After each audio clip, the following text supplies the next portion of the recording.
چاروں طرف گہرے اندھیرے کا راج تھا۔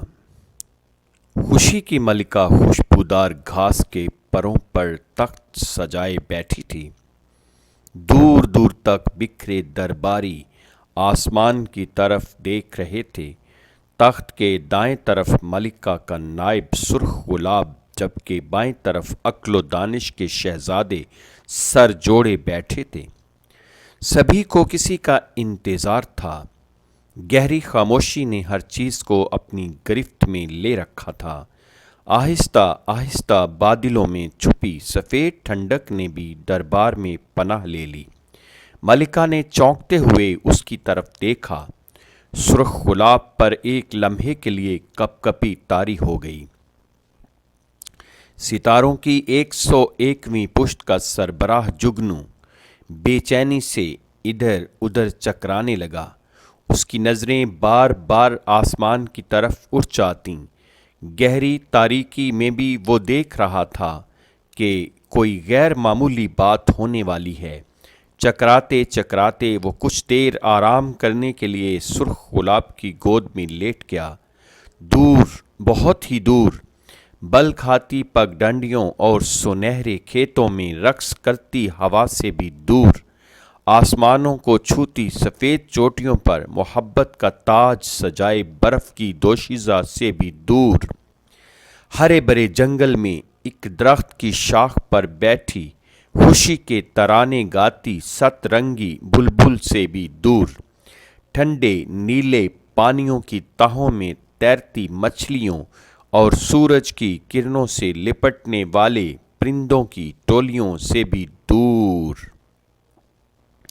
روشنی کی ایک کرن پھوٹی، محبت کی ایک پنکھڑی کھلی، ذہانت کا ایک دریا بہا، ایسا دریا جس کی لہروں میں علم، قابلیت، عمل اور انقلابیت کے موتی تیر رہے تھے۔ لہروں کے شور نے جھکی پلکوں میں تیرتی نیند کو بستر سے اٹھا دیا۔ خاموشی نے الوداعی نظروں سے صدیوں پرانے رقیب کو دیکھا۔ تخت سجائے ملکہ کے چہرے پر ایک ایسی مسرت نمودار ہو گئی کہ چاروں طرف تنی اندھیرے کی چادر نے روشنی کی اوٹ میں پناہ لے لی۔ سرخ گلاب کا پھول لہک لہک کر محبت کے ترانے گانے لگا۔ جگنو کے پروں میں کرنٹ سا دوڑ گیا۔ عقل و دانش کے شہزادے استقبال کے لیے قطار بنا کر کھڑے ہو گئے۔ خوشبودار گھاس شبنم کے قطروں میں جھل ملاتے عکس کو سنوارنے لگی۔ ہر طرف خوشیوں کا راج تھا۔ طویل عرصہ قبل سجایا گیا دربار آباد ہونے والا تھا۔ دور، بہت ہی دور، بل کھاتی پگڈنڈیوں اور سنہرے کھیتوں میں رقص کرتی ہوا باہیں پھیلائے انتظار میں کھڑی تھی۔ سفید چوٹیوں پر محبت کا تاج سجانے والی آنکھوں میں سرخ ڈورے تیر رہے تھے۔ ہرے برے جنگل میں خوشی کے ترانے گنگناتی ست رنگی بلبل دیوانوں کی مانند ہر ملنے والے کو گلے لگا رہی تھی۔ ٹھنڈے نیلے پانیوں میں تیرتی مچھلیاں حالت رقص میں ایک دوسرے سے اٹکیلیاں کر رہی تھیں۔ سورج کی کرنوں سے لپٹنے والے پرندے خوشی سے زمین کی طرف لپک رہے تھے، جبکہ زمین پر پنجاب کے شہر جھنگ کے محلہ پرانی عید گاہ میں ایک عالیشان مکان کے وسیع و عریض کمرے میں ایک ایسا پھول کھلا جس کی خوشبو دیکھتے ہی دیکھتے چاروں طرف پھیل گئی۔ اس پھول کا نام محمد طاہر القادری تھا۔ آج عمر عزیز کے 50ویں سال میں جب ان کا شعور ماضی کی دھند میں لپٹی یادوں کو تلاش کر رہا ہے تو وہ اپنی پیدائش کے فوراً بعد والے لمحات کو ڈھونڈنے سے قاصر ہیں۔ شاید وہ لمحات کچھ دنوں یا کچھ مہینوں پر محیط تھے۔ وہ تصور کی آنکھ اور گم شدہ وقت کے کانوں سے ان لمحات میں پرورش پانے والے اس بچے کی مسرت بھری کلکاریاں سن رہے ہیں جو کہ خاندان بھر کی آنکھوں کا تارا تھا۔ پتہ نہیں وہ عمر کے کس حصے میں تھے جب دماغ کے خلیوں نے چیزوں کی شناخت کا عمل شروع کیا۔ سب سے پہلا تصور جس نے ان کے ذہن میں جگہ بنائی وہ ایک بہت بڑے مکان کا نقشہ تھا جس کی دیواروں کا رنگ آف وائٹ اور چاروں طرف قیمتی لکڑی کا کام ہوا تھا۔ اوپر والے کمرے میں دروازے کے ساتھ دائیں کونے میں ایک بڑی سی الماری تھی، اس پر قیمتی تالا پڑا رہتا۔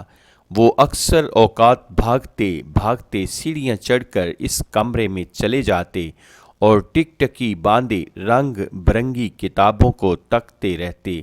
اس وقت ان کی دنیا صرف کمرے تک ہی محدود تھی۔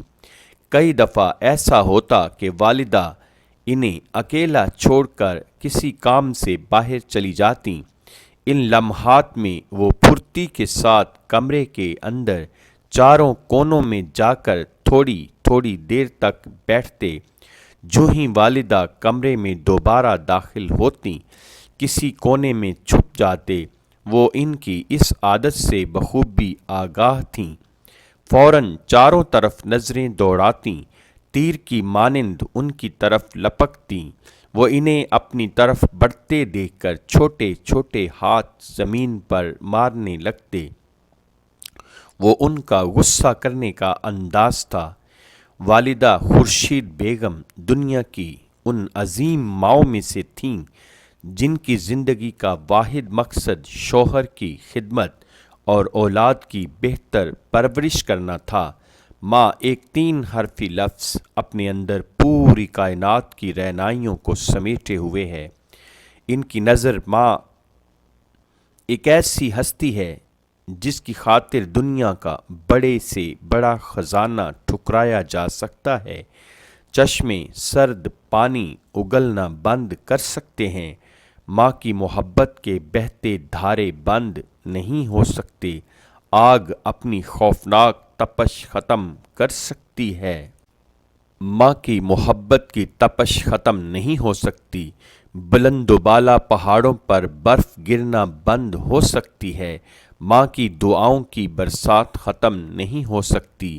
سمندروں کے نیچے تیرتی مچھلیاں اپنے بچوں سے غافل ہو سکتی ہیں، ماں باوجود ہزار دقتوں کے بچوں سے غافل نہیں ہو سکتی۔ ان کی ماں بھی ان سے غافل نہیں تھیں۔ سادگی، صبر، سخاوت، خوشخلقی، صبر اور حوصلہ ان میں کوٹ کوٹ کر بھرا ہوا تھا۔ ان کی غمی خوشی اپنے خاوند اور اولاد کے ساتھ منسوب تھی۔ انہوں نے ساری عمر والدہ کو والد صاحب سے کوئی شکوہ کرتے نہیں سنا۔ والد صاحب سے ملنے والے ماہانہ خرچ سے وہ کچھ حصہ بچا لیتیں۔ ضرورت کے باوجود خود کپڑے سلوانے کی بجائے بچوں کو نئے کپڑے سلوا کر دیتیں۔ انہیں قربانی، ایثار اور صبر کا سبق سکھانے والی شخصیت ماں تھی۔ وہ ماں جس کے پاؤں میں چبھنے والا کانٹا انہیں ساری ساری رات بے آرام کیے رکھتا، اب ان سے روٹھ چکی ہیں۔ وہ سب کچھ ہوتے ہوئے بھی تہی دامن ہیں۔ ممتا کی چھایا سے محبت، دنیا کی مایا سے نفرت کا بیج بونے والی ماں کو جدا ہوئے طویل عرصہ گزر چکا۔ کاش وہ اس دنیا میں ایک دفعہ پھر ماں سے مل سکیں، اسے اپنے دکھ درد سنا سکیں، اس کے مٹی میں لتھڑے ہاتھوں کو چوم سکیں، دکھتے پاؤں دبا سکیں، دل میں دبی خواہشوں کو پورا کر سکیں۔ کاش ایسا ہو سکے، مگر اب یہ ممکن نہیں۔ یہی دستور زمانہ ہے جس میں سب کو بہہ جانا ہے۔ حسرتیں دل میں رہ جائیں گی، دنیا سے تہی دامن ہی جانا ہے۔